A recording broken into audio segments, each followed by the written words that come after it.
Bonjour à tous, ici c'est Serge Kakilembe du 3xw.jctune.com et bienvenue sur mon canal YouTube éducatif, le Trading Wall Street TV, qui est un canal qui se veut éducatif et informatif. Et aujourd'hui, comme tous les mercredis, on va faire le crypto trading et c'est le crypto trading, le trading time pour le Ripple, IOTA et on rajoute le Stellar Lumens. Comme vous le savez, je l'avais dit la semaine passée, le Stellar est une bifurcation du Ripple, donc c'est très intéressant de voir comment dirais-je l'interaction et l'évolution du prix de ces deux cryptos en particulier. Donc, premièrement, avant de commencer, je dois vous rappeler que tout ce que je vais analyser, les thèses que je vais soutenir et tout ce dont je vais débattre, et ici principalement on va parler du prix, que tout cela n'est que dans un but éducatif, illustratif et informatif. Et en aucun cas, cela doit être pris comme une incitation à trader, spéculer et investir sur des actifs financiers très volatiles, et dans ce cas-ci, le Ripple, le IOTA et le Stellar. Sachez qu'avant de faire ce genre de choses, vous devez vous-même faire vos recherches, vos investigations et vos propres analyses, et bien sûr prendre des décisions éduquées. Et je vous rappelle que votre capital est en risque, surtout avec des actifs très volatiles. Et vous avez bien vu exactement, vous suivez les news, vous suivez les cryptos, donc vous savez ce qui s'est passé dans les dernières 24 heures. Une forte baisse, une forte correction, et ça a commencé. Et comme vous le savez bien aussi, ça fait un bout de temps qu'on est en train d'en parler ici, principalement avec la crypto phare qui est le Bitcoin. Donc en fin d'émission, si on a un peu de temps, on reviendra sur le Bitcoin et on verra comment est-ce que déjà depuis la fin décembre, exactement le 25-26 décembre, il y avait déjà des patrons baissiers que j'avais déjà cités ici à l'émission. Donc on reviendra sur ces graphiques vu que j'avais des screenshots et on verra exactement la construction de ces patrons baissiers qui étaient un épaule tête épaule en zone de résistance, donc proche des 20 000, et on verra comment est-ce que comment le tout a commencé à se former et comment est-ce qu'on est arrivé réellement à ces niveaux-ci. Ok, donc aujourd'hui on va se focaliser sur le Ripple, le IOTA et le Stellar. Donc moi je vais me bouger de l'écran. Voilà, attendez, je me mets ici et je me bouge de l'écran. Et maintenant, on va aller directement à ce qui nous intéresse. Et bien sûr, rappelez-vous que vous avez toutes les solutions et tous les services au www.jctune.com. Ok, donc vous avez les vidéos modules comme toujours, le consulting one-on-one, les crypto-tech portfolio, les global crypto research et les consulting à la carte. Et on reviendra là-dessus en fin d'émission. Donc ici, maintenant, focalisons-nous sur ce qui nous intéresse. Ripple, IOTA et le Stellar. Numéro 1, Ripple, on voit bien ici en troisième position. Vous voyez, aujourd'hui ça se récupère, mais tout est tombé fortement. Noé, le Bitcoin ici a récupéré un peu les niveaux, comment dirais-je, auxquels il était.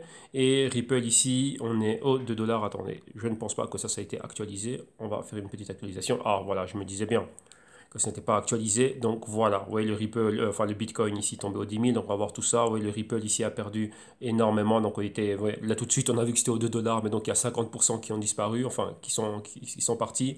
20% aujourd'hui. Et vous voyez que tout est en rouge. Et vous voyez que toutes les cryptos sont exactement en train de suivre le même patron baissier. Donc Ripple, troisième position, market cap 41 milliards de dollars, le prix 1 dollar et 8 cents à la baisse. Ensuite, on avait quoi? En neuvième position, on trouve le Stellar 7 milliards de market cap en dessous des 40 cents. Aujourd'hui, une baisse de 16%. Donc, vous voyez clairement ce que ça fait. Et directement en dixième position, IOTA, 6,5 milliards de dollars, 2,37 dollars et baisse de 18%. Vous voyez que toutes les cryptos, aujourd'hui, tout est dans le rouge. Donc, on va voir ça directement. Avant d'aller un peu plus loin, on va d'abord aller à Crypto Compare et on va regarder ici le prix. Qu'est-ce que ça vaut un Ripple par rapport au Bitcoin? Ça vaut 0,0001021 à la baisse de près de exactement. euh, oh, je me souviens plus, c'est passé trop vite, hein. Non, non, je n'aime pas dire que je ne sais pas. Il faut revenir et donner des bonnes infos. Voilà, 8,75% par rapport au dollar américain 1,5 $. On a vu une baisse de près de 20%. Et pour finir, par rapport à l'euro, on est où? On a une baisse ici de 20% et ça vaut 86 cents d'euros. Ok, et il y avait quelques news, hein, donc les news la semaine passée, donc là vous le savez déjà, on en avait parlé durant le week-end et je l'avais rapidement annoncé. Qu'est-ce que c'est que ceci? Encore de la pub. Donc vous voyez qu'il y avait MoneyGram, l'association MoneyGram avec donc le partenariat MoneyGram et Ripple. Donc on avait vu ça. Donc ça avait causé une forte hausse du Ripple. Ici, vous voyez que MoneyGram aussi avait vu ses actions monter. Donc ça c'était la semaine passée. Donc là, vous voyez, on voit de la semaine passée comment c'est monté et on voit aujourd'hui comment est-ce que c'est descendu. Ici, vous avez une vidéo explicative directement qui parle de cela. Donc le MoneyGram qui est en train de monter et ainsi de suite par rapport avec Ripple dû au partenariat. Ici, vous voyez qu'on vous parlait, c'est au 12 janvier, hein, donc vous voyez comment ça va très vite, hein. 12 janvier, montée de 18%. MoneyGram, ainsi de suite. Donc, vous voyez toute l'euphorie qu'il y avait. Donc, rappelez-vous, je vous dis toujours que les cryptos sont très sensibles au catalyseur. Vous voyez qu'un catalyseur pareil, directement, ça a fait monter les actions et de MoneyGram et directement du Ripple. Et maintenant, vous avez vu que d'une semaine à une autre, ça change. Et ça, c'est ce qu'on appelle la volatilité. Donc, il y a des fluctuations de prix qui sont terribles. Donc, vous voyez qu'il y a eu le meilleur, mais aussi il faut être prêt pour le pire. Et ici encore, vous voyez, vous avez le CEO de Ripple ici, et maintenant voilà, Ripple ici on en parle comme étant l'un des compétiteurs très très très sérieux pour le Bitcoin. Et dans cette vidéo aussi, ben, ce monsieur de CNBC nous montre comment acquérir directement du Ripple, ok? Et quoi encore? Non, là on s'arrête là. Donc maintenant on va directement aux charts, donc on va regarder qu'est-ce qui se passe ici au niveau des graphiques. Et bien sûr, la plateforme ici toujours en train de faire des siennes, mais ce n'est pas grave, on va y aller vite, vite, vite. Donc on va remettre cela. Voilà. Voilà. Ok, on va mettre cela en grand. La chose elle est là. Ici, ça, on va mettre ça ici en grand. Et on va télécharger. Ah non, j'avais pas sauvegardé le Ripple, je suis en train de regarder Neo, donc ça c'est de la séance d'hier. Donc attendez, voilà, ça va venir. On voit que c'est très très très important, comment dirais-je, que pendant que vous êtes en train d'aller à la hausse, tout justement être là et prendre vos bénéfices. Et ça, c'est marrant ce qui arrive aujourd'hui.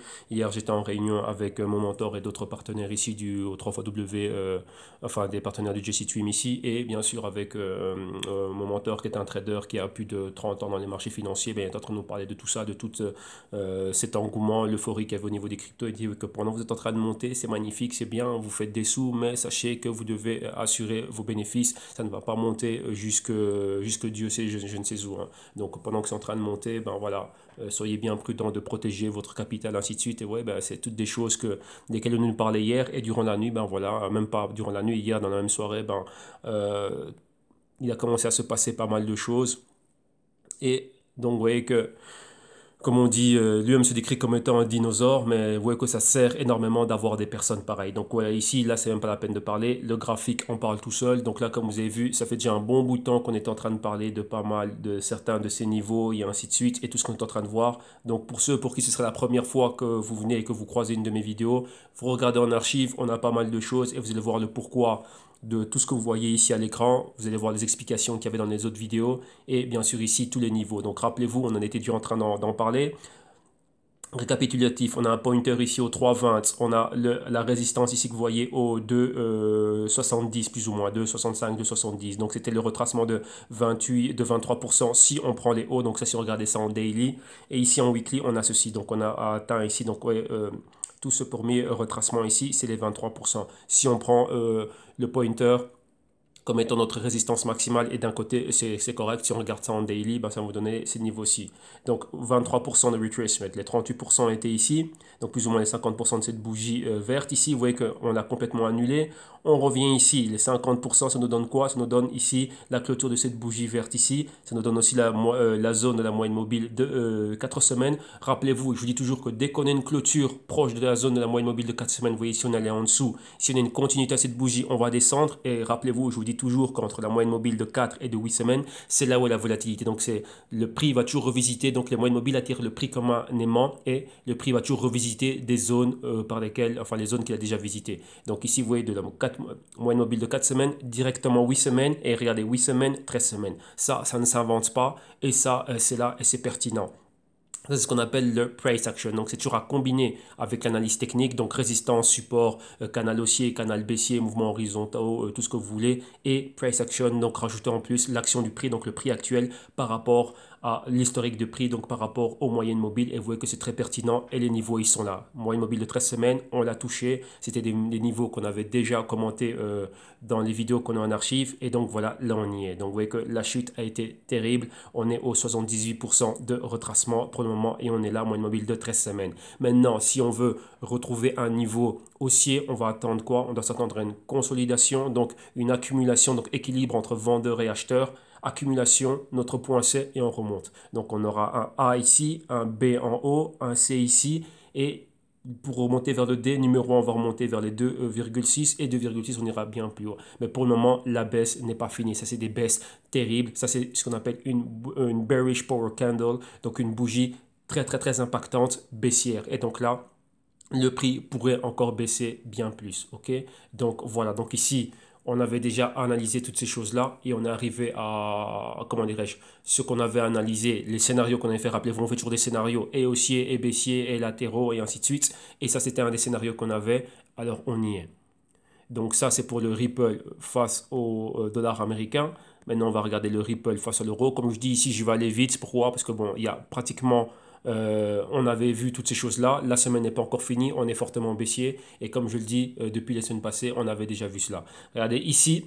On avait pris quoi lorsqu'on regarde ça face à l'euro, donc regardez, face au dollar américain, on a pris les sommets, donc on a pris ces sommets ici comme en étant les points max, mais ici, si on reste en hebdo, on va faire un truc un peu plus différent, on va arriver aux mêmes conclusions, mais on va prendre la clôture hebdomadaire comme résistance max. Hein. Donc ça nous donne, ça nous donne ici pardon, les 2 dollars, les 2,20 € et directement retracement de 23% ici, moyenne mobile de 8 semaines là, vous voyez aux alentours de 1,60.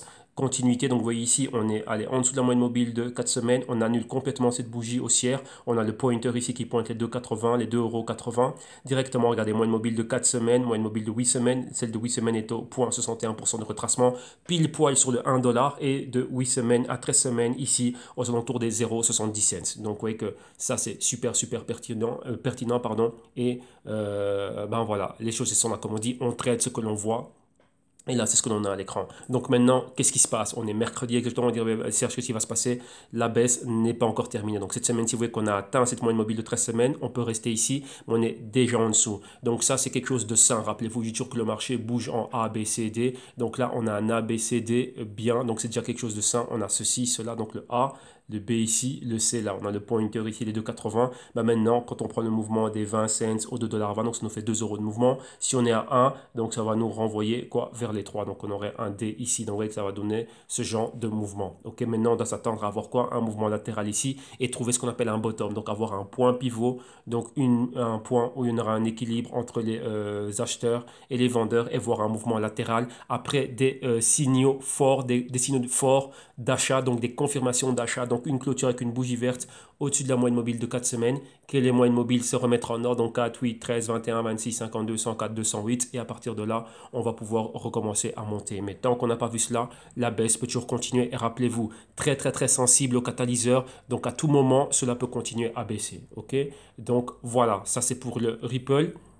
Maintenant, regardons IOTA. IOTA, il n'y avait pas de news. IOTA, comme on l'a vu, ça suit toutes les autres cryptos. Donc, ça continue à être baissier. Ici, on a la valeur face au Bitcoin. Donc, ça vaut 0,0002287 à la baisse de près de 7%. Face au dollar américain, ça vaut 2,33 $ à la baisse de près de 18%. Enfin, un peu plus de 18%.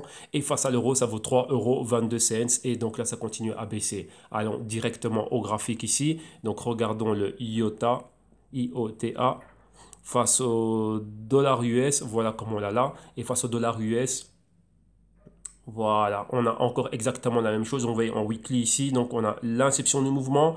On a pris ici la clôture hebdo comme étant notre point de résistance max. Ça nous donne les 4,50 exactement. Et regardez, depuis là, ben, le mouvement baissier. Encore une fois, la même chose avec les moyennes mobiles 4 et 8 semaines. Regardez ici, il va y avoir une convergence entre la moyenne mobile de 4 semaines et de 8 semaines. Et donc ça peut encore, si la moyenne mobile de 4 semaines plonge en dessous de celle de, enfin, comment dirais-je, ferme en dessous de la moyenne mobile de 8 semaines, elle ira en charge de la moyenne mobile de 13 semaines et donc ça peut encore pousser les prix bien plus loin. Rappelez-vous, qu'est-ce que l'on a ici? On a un pointer qui pointe les prix plus bas, qui pointe les 1 $. Donc ici quoi? On peut avoir, ça peut être une target. Si on a une continuité à cette bougie baissière ici, comme vous pouvez voir, on va clairement atteindre les 1 $. Donc vous voyez que la baisse n'a pas fini. Exactement encore la même chose avec les niveaux de Fibonacci. 0,23%, on était ici. 0,38%, vous voyez, on était juste au-dessus.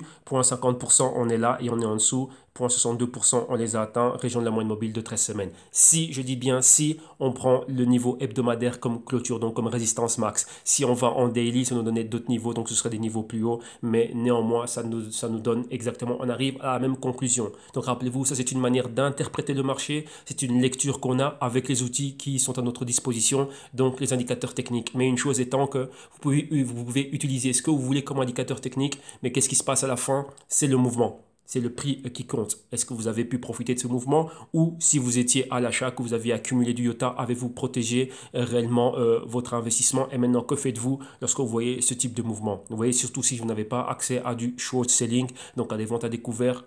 Que faites-vous? Avez-vous pris déjà des bénéfices avant ou vous avez les tripes, un estomac fort, vous allez endurer, comment dirais-je, cette période de volatilité et ainsi de suite. Donc là, vous voyez que tout ça, donc vous comprenez un peu tous les scénarios que l'on fait toujours, c'est pour être paré à cela. C'est comme un militaire qui est en train de s'entraîner. Une fois qu'il est dans la zone de guerre, eh ben voilà, là on y est pour de vrai. Mais avant d'y arriver, on ne vient pas du jour au lendemain. C'est pas lundi, tiens, ouais non, j'ai envie d'aller à l'armée, tiens, mardi, je suis en Irak. Non, non, non, non, on se prépare. Et ici, c'est exactement la même chose. On prépare énormément d'éventualités, énormément de probabilités, énormément de scénarios. Pourquoi? Parce qu'on a toujours le risque en tête. Et une fois qu'on est en situation, bah, qu'est-ce que je fais? Je m'étais déjà préparé à ça psychologiquement. S'il se passe ça, je fais ça. Il se passe ça, je fais ça. S'il se passe ça, je fais ça. On s'attend toujours au pire. Et si le pire n'arrive pas, eh ben, tant mieux, on était prêt.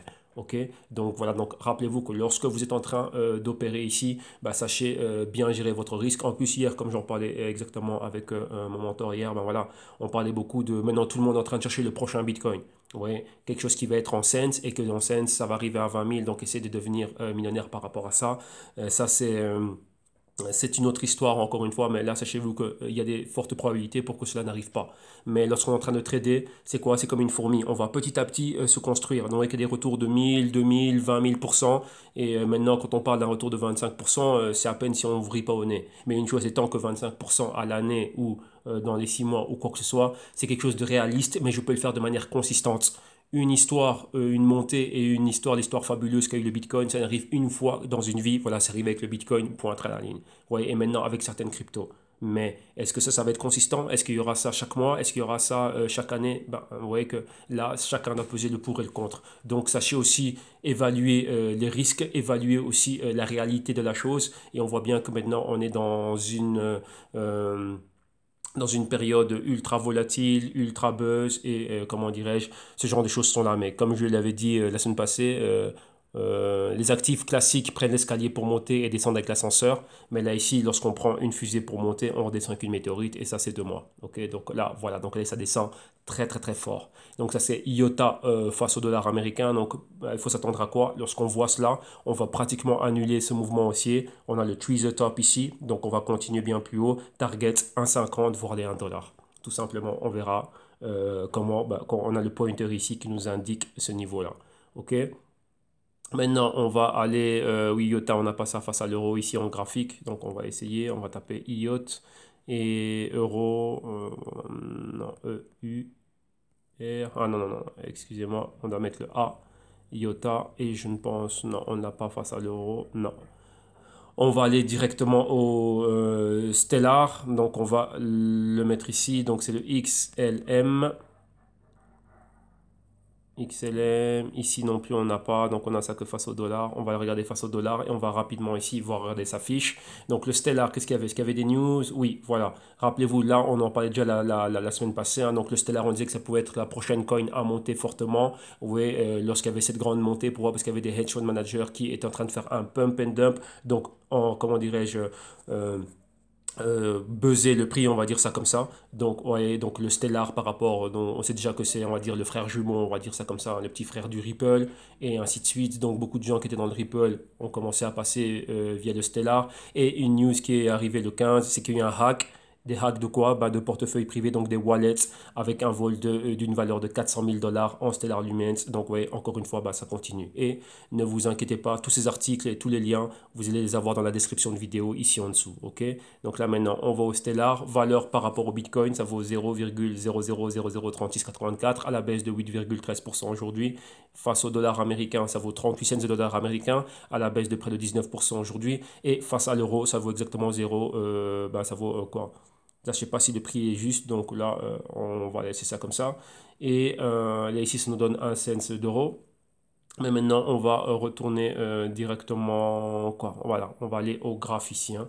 Donc voilà, le graphe, ici, le Stellar, on avait déjà laissé, comment dirais-je, on avait laissé ici, quoi, on avait laissé le Fibonacci, comme vous pouvez le voir. Ici, on était en train de regarder ça en daily, donc on avait pris le max, hein, donc le pointer max ici, comme étant la zone de référence, donc notre résistance max ici, juste en dessous du dollar, donc les 90 cents de dollars exactement. Et là, on voit quoi? Déjà, on a cédé. On a cédé pratiquement les 38% depuis les hauts. On est là. Clôture en dessous, clôture à ce niveau-ci, donc on a une résistance ici hebdo au niveau des 70 dollars, 70 cents de dollars, pardon. Le niveau de la moyenne mobile des 4 semaines, vous voyez ici au 0,61% de retracement.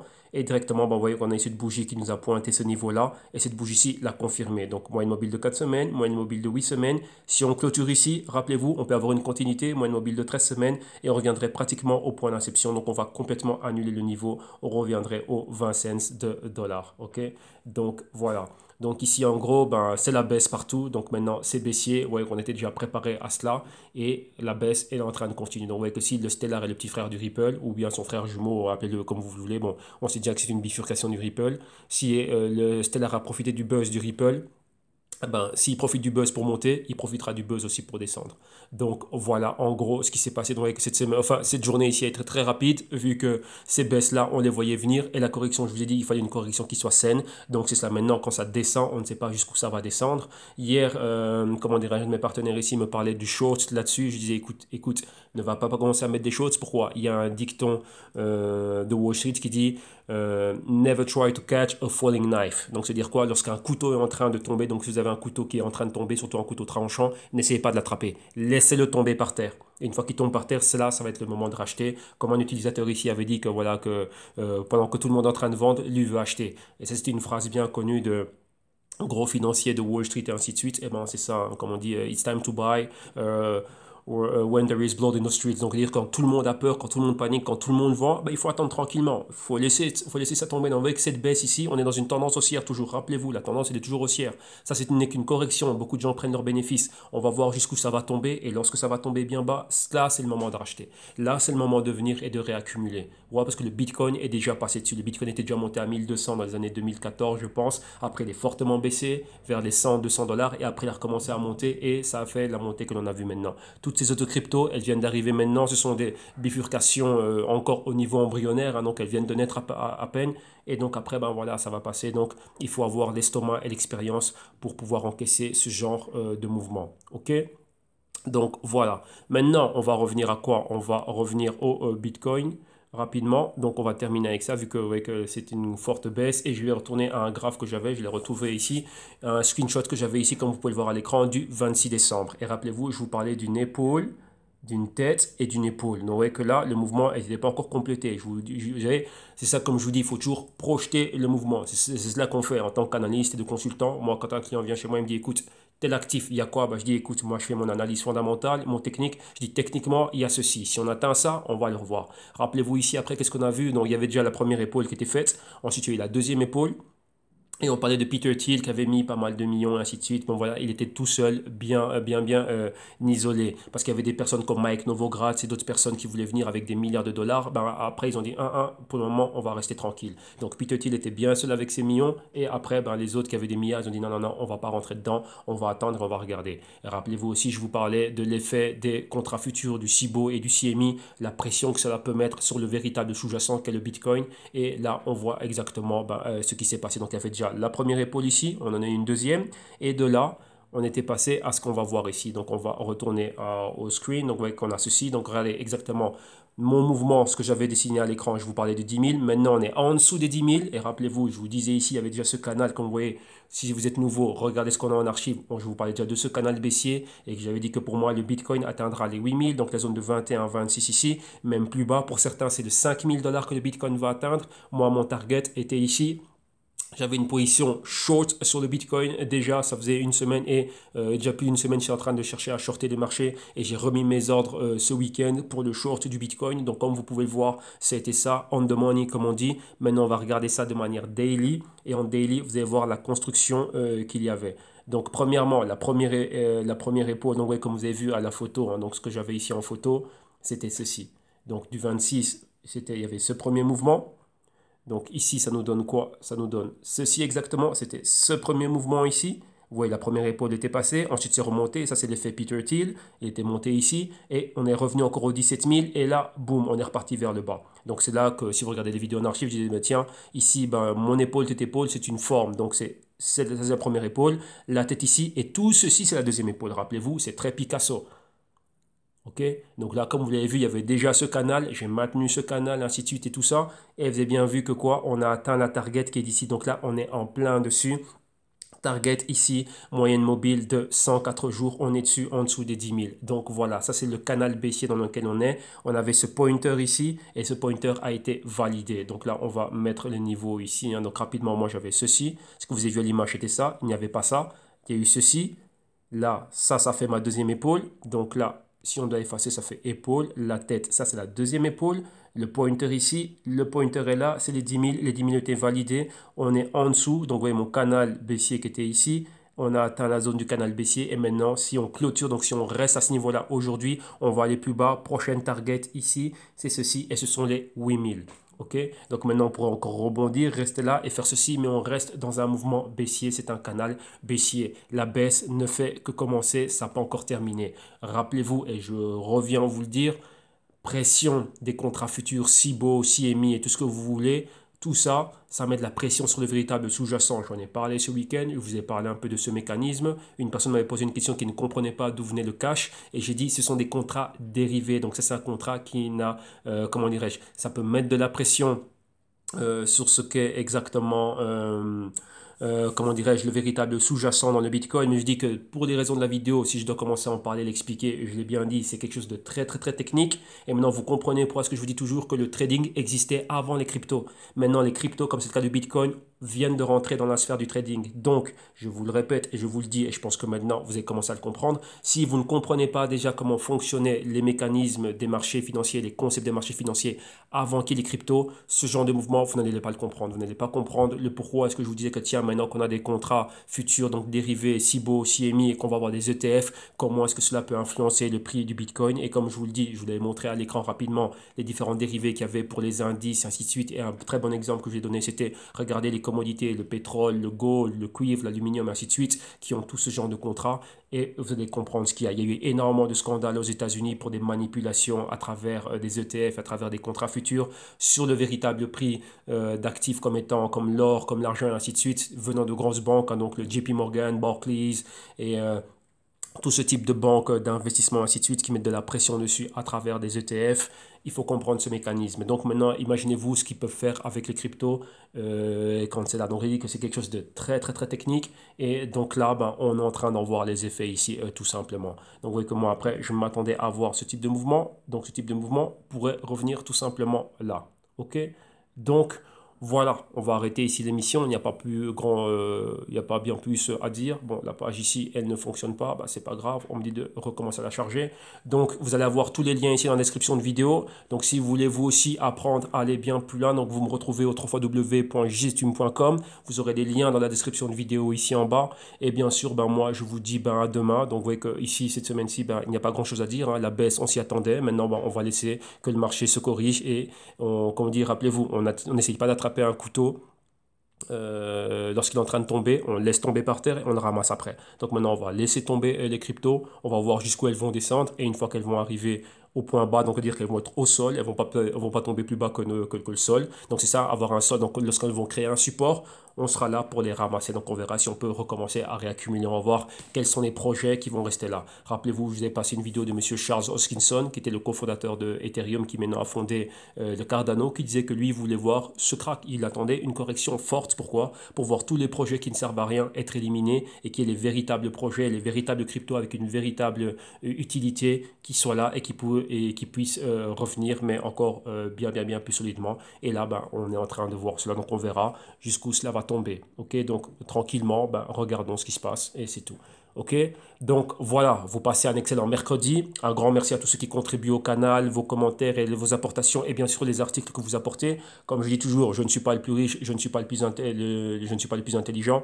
On apprend tout le temps, tous les jours. Regardez comme hier, lors de la réunion avec mon mentor qui a 35 ans dans les marchés financiers, ben il est venu, lui il ne traite pas les cryptos, il vient des bons, du forex et du monde de banquier d'investissement. Ben, hier il m'a dit, ben, tiens, il était très content d'être venu parce qu'il a appris des choses. Donc il a appris le blockchain, il a appris pas mal de trucs, on a vu quelques sites de trade. Eh ben, donc voilà, c'est comme ça. Donc voilà, si lui a cette humilité pour être là et venir et admettre qu'il a appris, ben, moi aussi j'ai l'humilité pour dire que je ne connais pas tout, je ne sais pas tout. Donc si vous avez d'autres news qui sont venues, qui pourraient compléter celle-ci ou que les miennes n'ont pas été complètes, ben, je vous en prie, ben, venez déposer, enfin commentez-le, mettez les liens comme je vu qu'il y en a pas mal qui le font et c'est génial et tout le monde apprend. Ici, c'est un canal qui est ouvert à la communauté et c'est pour le bien de la communauté que tout le monde est en train de grandir et de continuer à apprendre. Donc voilà, donc un grand merci à vous, vous passez un excellent mercredi et on se retrouve demain jeudi pour plus. Et s'il y aura d'autres news qui vont venir par là ou d'autres actualisations, si on a le temps, donc s'il n'y a pas trop de news, on voit que cette semaine-ci ça va être une news baissière pour tous, eh ben, qu'est-ce qu'on va faire? Ben, on va compléter un peu et aller un peu plus loin dans tout ce qui est Bitcoin pour voir un peu les différents mouvements et bien sûr compléter aussi